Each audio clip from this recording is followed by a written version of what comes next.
What's going on, guys? This is VinylicPuma, back with another Borderlands 1 Remastered video, and today I figured it could be fun to talk about what I think is the best or most fun character to play in this game. Now, unlike a lot of the later Borderlands games, like Borderlands 2 and the pre-sequel, we only have 4 Vault Hunters to go over this time instead of 6.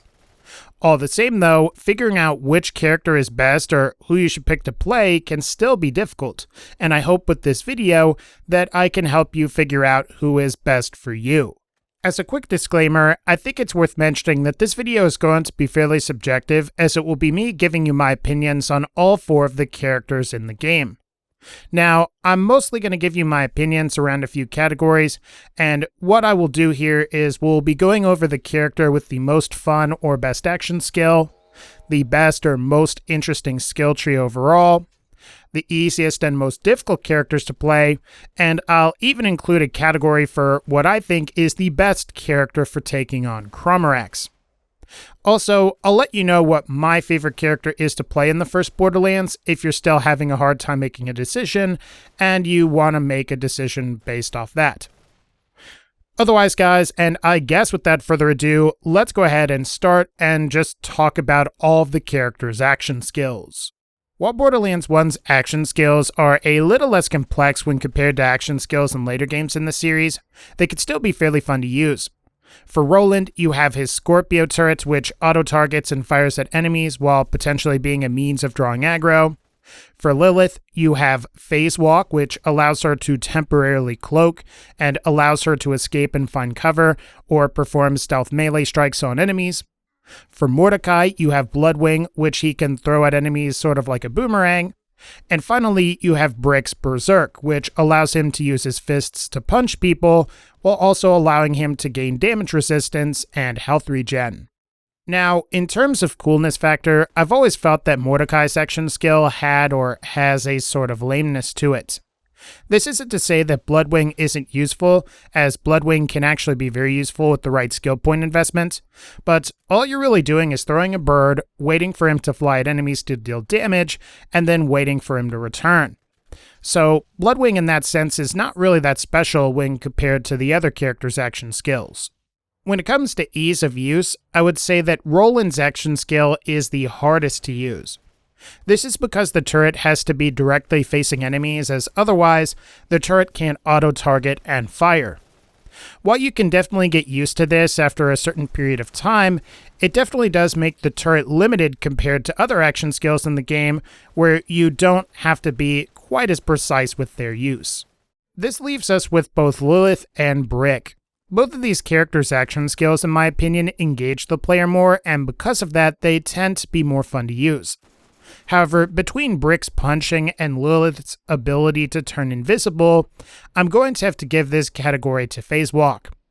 It's a lot of fun to run around at high speeds while invisible and then smack an enemy in the face to deal a decent amount of melee damage.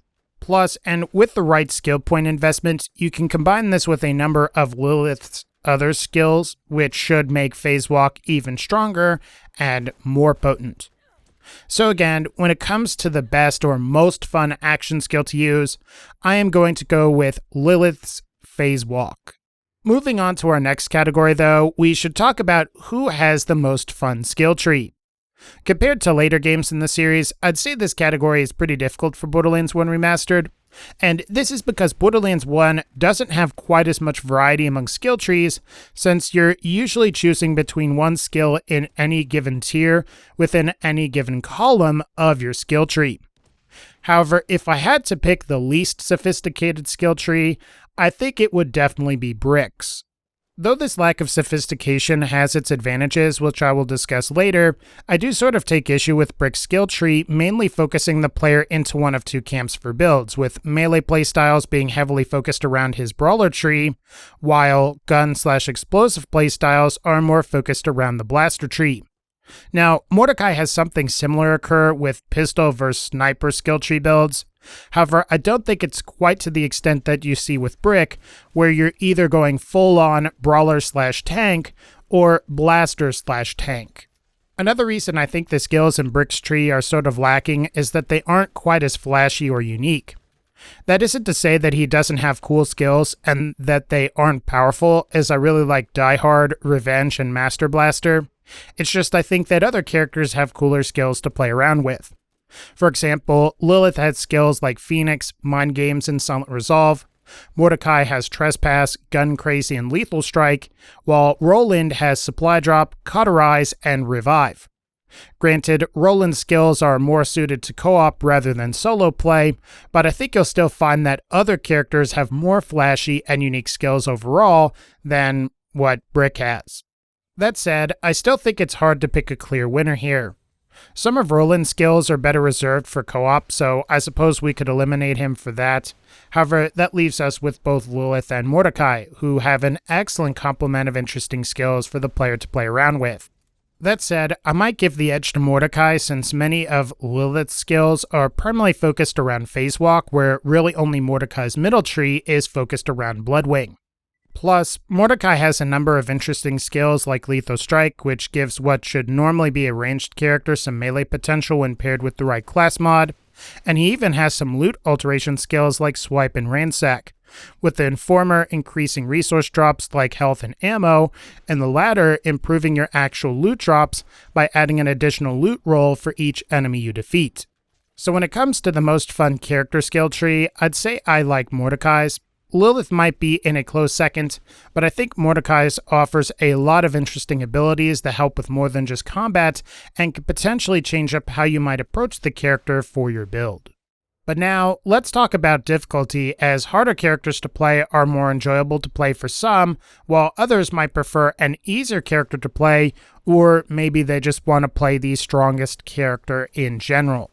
For the most difficult character to play, I'm going to have to go ahead and say that it's Roland.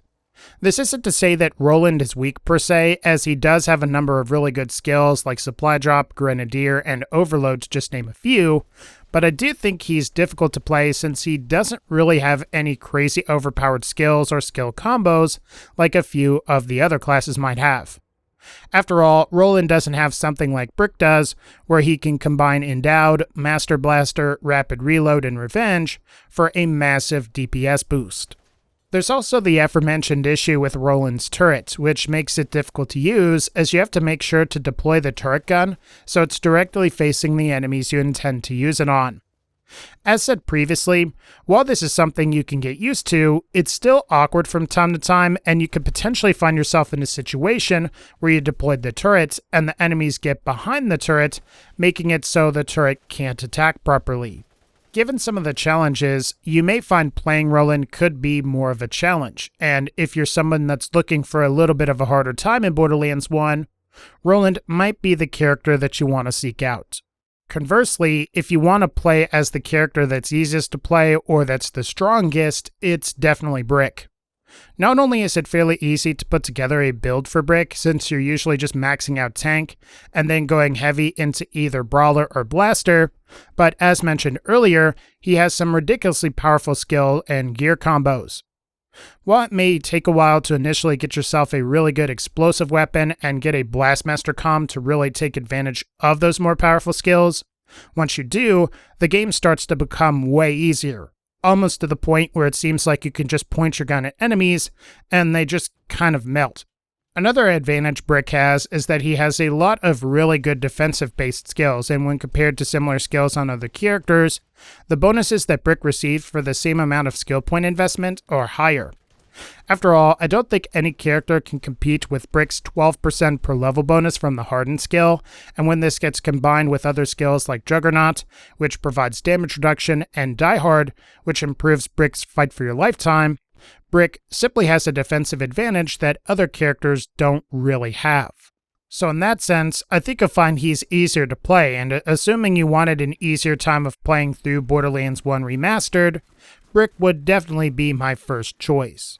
Though Brick is potentially the game's strongest character and playthroughs with him tend to be easier, I might not actually recommend Brick as the best character for taking on Cromrax. This is mainly because his weapon specialties don't necessarily line up with weapons that work well against Cromrax, which are weapons that usually either have high projectile counts or are capable of dealing a lot of critical hit damage. Granted, any character can use any weapon. However, I think there is a character that truly excels in taking down Cromrax, and that is Mordecai. Mordecai has the advantage of being the best character for taking advantage of pistols, which by extension makes him the best character to use masher revolvers. Assuming you can get one of these and target Cromrax's various purple spots and get some successful critical hits, Cromrax can go down surprisingly quickly.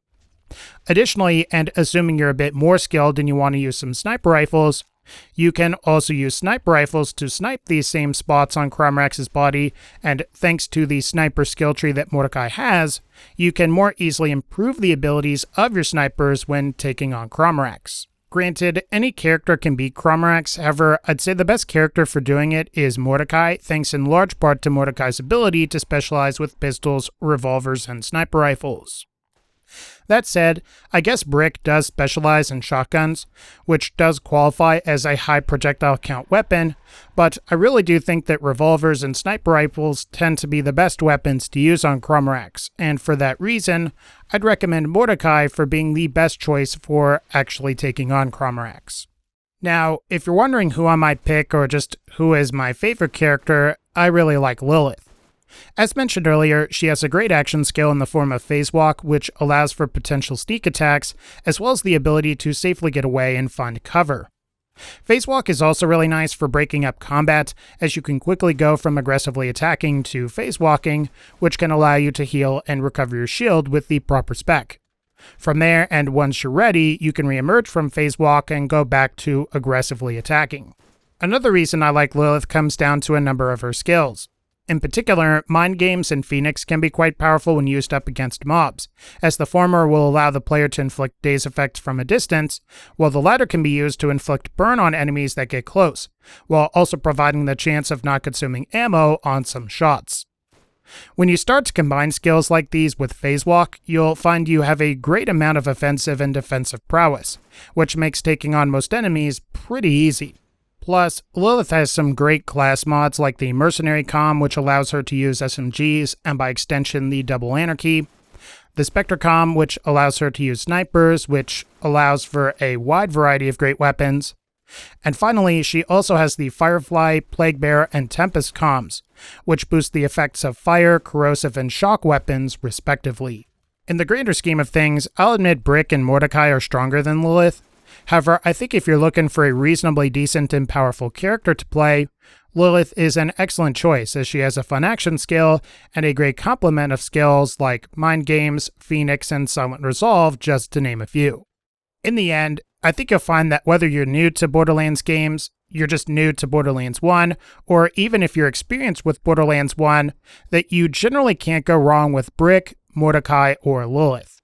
You may find you have some initial issues with Roland, however, I think with the proper build and weapon choices, you'll find that Roland can be a lot of fun to play as well. Alright guys, that's going to wrap up this particular video. If you liked this video, definitely be sure to leave a like, click the bell so you can be notified when I upload my next Borderlands video, and as always, and again, thank you all so much for supporting this channel. Take care, and I'll see you all in the next one.